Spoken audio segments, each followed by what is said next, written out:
I am fire hot now. So later on, I find out in that town that he's actually been doing that a lot, pulling the gun on people and stuff like that. So, uh, like I told you, my cousin's old man brother was a police officer in that town. So I was telling them about it, my cousin and her husband, and obviously they had told his brother, so they went to pay that dude a visit at the drive-through at that store.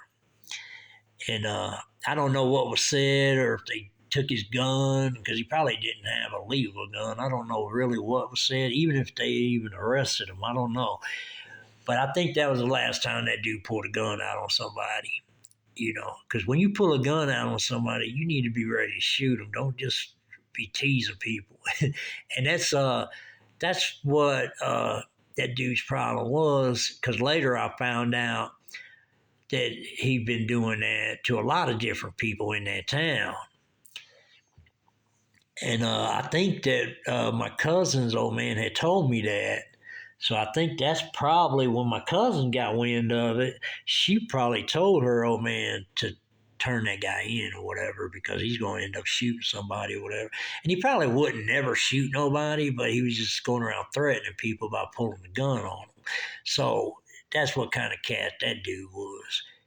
I mean, for him to just jump to conclusions and then want to pull a gun out on someone, that's horse shit. So that really made me mad. But that was an incident that happened in that town, and you know, but that dude was you know, basically just a careless dude that had a gun, basically, and who knows, the gun might have been stolen or whatever, who knows. But I do know that, and I don't really know this 100% for sure, but I do know that my cousin's old man told me that the police went up there to have a talk with him. I don't know if they arrested him or whatever, and that's just what's coming from him. So I really don't. But be honest with you, after that, I ain't never seen that dude again. So I don't know what took place with him. But anyways, you just can't go around doing that and think it's gonna be okay because that ain't gonna happen. So, but that was another incident that happened over there, and that was crazy. You know.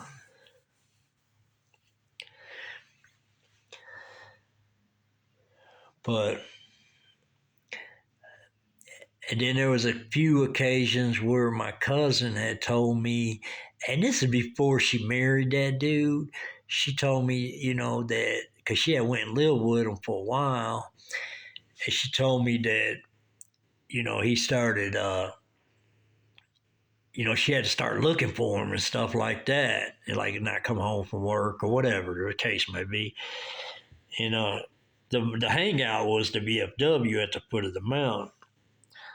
So she said she used to call up there and stuff, and she said the bartender would holler out if he is there, and then they would say, no, he's not here. But she knew that he knew them good because that was his town. And so they were lying for him, basically, is what she was telling me. Then she said one time she had called up there, and they said he wasn't there, so she drove up there. And you can drive behind this bar, it's got a gravel parking lot, but then you can drive behind it. And she said she drove behind that, and then it was him and another girl in his truck. So she said they had a big ruckus, going on right there and stuff. So that was just a story she was telling me. And this is before they had actually got married. So I guess he was, he was seeing her, but he would. I don't think they were. I don't know if he was for sure that he was going to stay with her or whatever because he actually had another girl in his truck, and that was just what she was telling me. So I thought that was crazy, but sometimes things like that happen in relationships. First thing, people are splitting up left and right or arguing left and right. Next thing you know, they get married. So, you know what I mean? So it just depends, different strokes for different folks. And, but that was just one crazy incident, stuff like that. But anyways, as time passes in Detroit on Verner Highway, this dude I know, he owned this apartment building. And then he had, one time we had a big party and we went to a park. Toward the end of Verner's, a big park over there. He bought a keg of beer. We went over there just to hang out for the day and just, party in the park and stuff like that on Verner Highway. But anyways, then we did a lot of partying at his house, stuff like that. And he owned this apartment building and stuff like that. But anyways, later I hear that he had passed away. And then I was like, what happened? And then I think this information came from my stepmother. She said that he had a heart attack, I think, and passed away in his sleep. And that was crazy because he wasn't a real old dude. He was up in age, but he really wasn't an old dude. And I just thought that was crazy. But I told my stepmom, I said, well, if you ever pass away in your sleep's probably a good thing, than, getting in a bad car wreck or whatever, But death ain't good for nobody. But I'm just saying, if it's your time to go and you just go in your sleep, that ain't, to me, I wouldn't think that would be all that bad. You wouldn't suffer or anything like that. But, yeah, I heard that. And dude was a good dude, you know what I mean? And that was crazy. And sometimes he'd actually come over to our house when I lived off Michigan Avenue. Sometimes we'd party. Sometimes they'd spend the night, stuff like that. And but yeah, just different scenarios. But I remember one time I took him to go pay his taxes on his apartment building. We had to drive way out Michigan somewhere. I forget where it was at, but it was like way out. It took a little drive, maybe, I don't know, maybe 30 minutes out, maybe, or 35 minutes out. But it was a place where he went and paid his taxes. He had a big old bundle of money he had to pay. And I was like, man, that's a lot of money to be paying. And he's like, yeah, you got to take care of Uncle Sam or you won't have no apartment building, So anyways, but he was a good dude. And, he passed away. And then later, my stepmother was telling me that her brother had passed away. And I knew him, just by passing. Sometimes he'd come to our house, spend the night. And sometimes he would stay 2 or 3 days with us, and then he would take off and you wouldn't see him for months at a time or something. It was just, and I think he just stayed around with, her and then her other sisters and stuff. He was just like that because, he was a good dude, but later I found out that he was, smoking rock and stuff like that. And anyways, my stepmom told me that he had passed away, and I was like, what happened? And she was like, he owed the dope man $20 and didn't pay him, so they found him dead in the alley.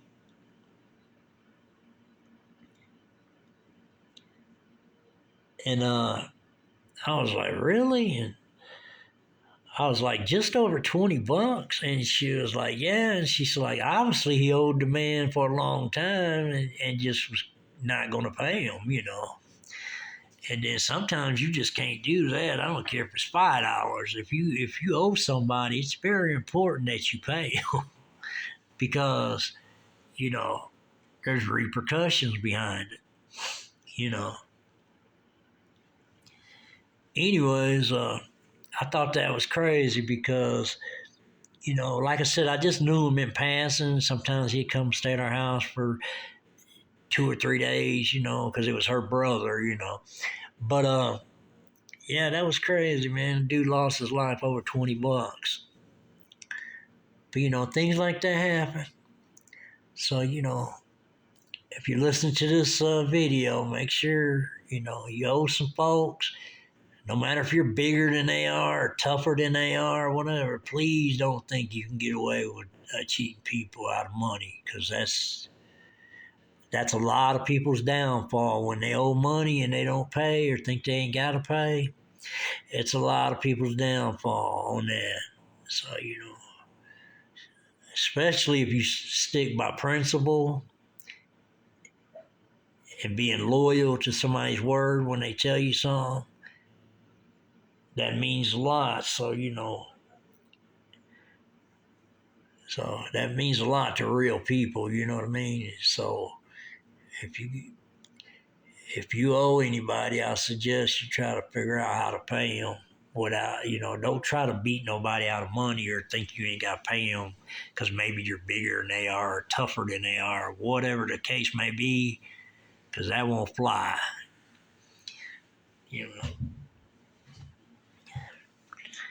So,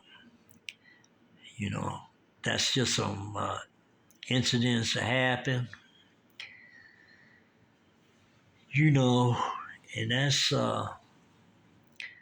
that's crazy, just things like that happen. I remember one time when I was in Detroit, I used to take my stepbrother because my stepmother had children and she had 3 children by 3 different guys over time. And anyways, the oldest boy, I used to take him to his dad's house because his dad would always, give him money and stuff like that. And he used to ask me to drive him over there, and I'd take him over there. And that was like over there off Michigan Avenue on Cecil, And Cecil Street's a very popular street and people who don't know, because it's just a popular street for, different reasons. But anyways, my stepmom was telling me that her and him, when they were married, they lived in an apartment. And I knew what apartment it was because she lived there. That's where she lived when I first met her. And anyways, this foreign lady lived next door in a house. And what had happened is she told me that her husband, when she would go to work, her husband used to jump the fence, and he had a thing going with this lady, and this is what she told me. I don't really know. This is just what she said. She said this lady was one of them high class prostitutes that like traveled, and all that for rich guys and stuff, and she had a lot of money, and that's just what she said, but I don't know.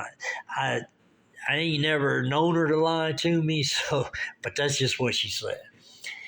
And she said that her husband ended up hooking up with her, so one day she caught him over there or something, so she ended up getting a divorce, and she made him stay over there. So he actually started living with that lady. And that's, what happened right over there. Then she's hanging out at the Whistle Stop bar. It's on Livernois. All right, and she meets this guy in there. He's a clean-cut guy, but she don't know nothing about him. He's in there drinking. She's in there drinking. And I know this cat.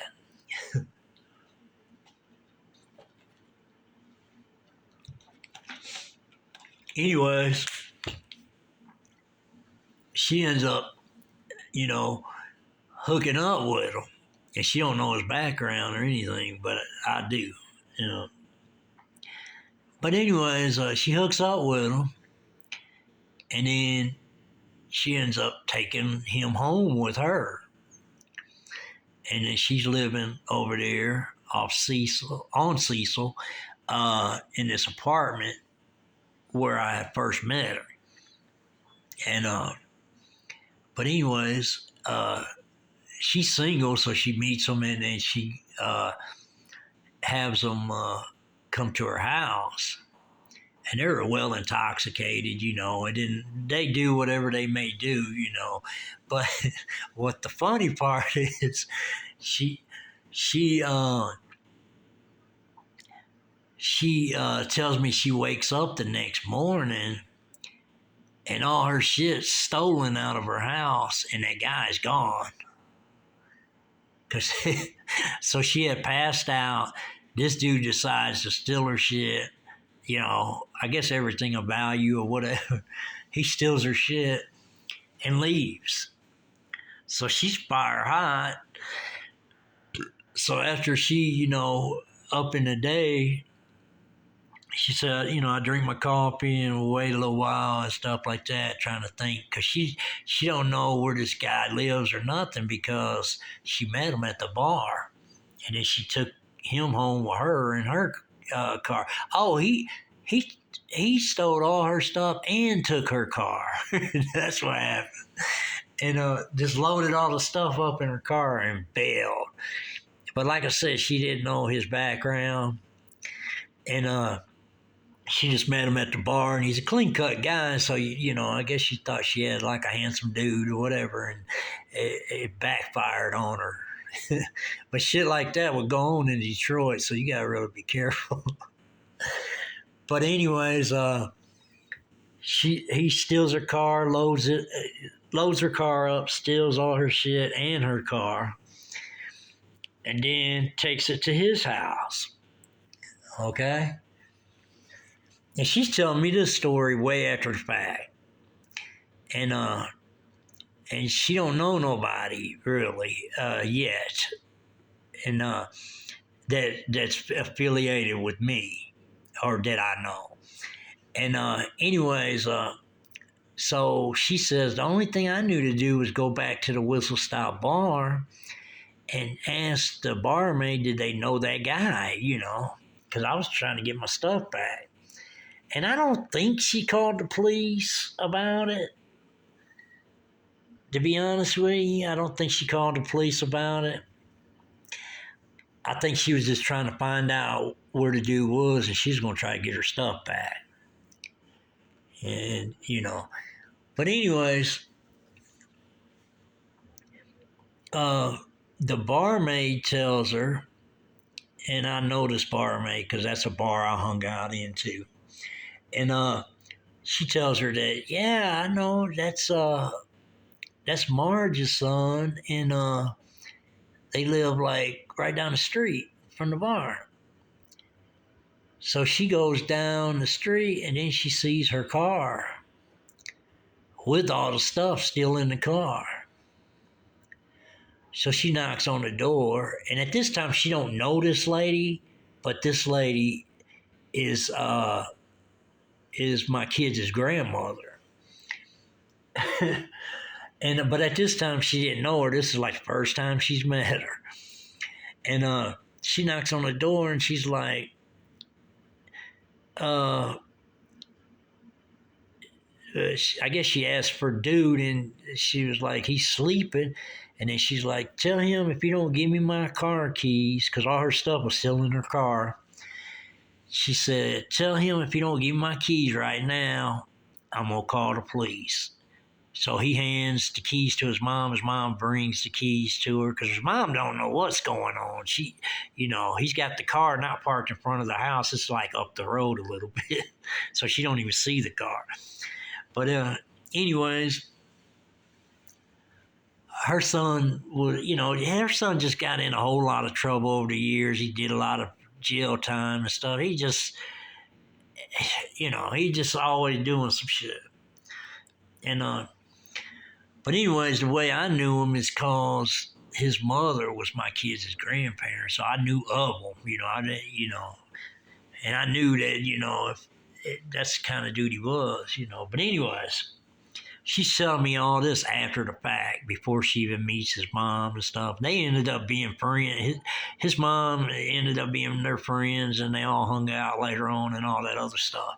But she ends up getting her stuff back and taking her stuff back. And I'm laughing my ass off because when she's telling me this story, it's just so far out there that you think that, damn, when does this story end? You know what I mean? But it was crazy, and she laughed about it because she got all of her stuff back, and then she didn't have to call the police or anything like that. That was the crazy shit, Go to the bar, sees this clean cut guy. She thinks she get lucky and takes him home with her. And then when she passes out, he robs her and steals the car and takes all of her shit. I just think that's a crazy ass story. You know what I mean? But, there's a lot of crazy stories on this channel. You just gotta stay with me on it. But that being said, that's just a crazy shit, man. I'm telling you,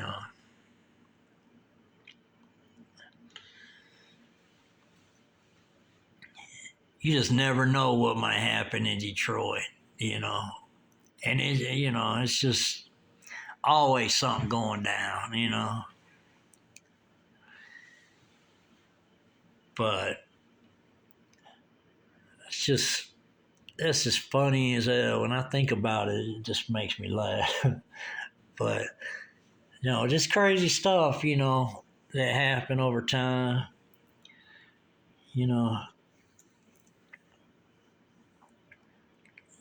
But that being said, we're going to end this video right here. I hope y'all enjoyed it as much as I enjoyed telling it. And y'all subscribe, hit the like, and hit that notification bell. Share. And remember, support the channel if you want. And you got my Cash Out, my PayPal. So if you want to support it, do so. I appreciate everybody who's listening. I hope y'all got some laughs out of this.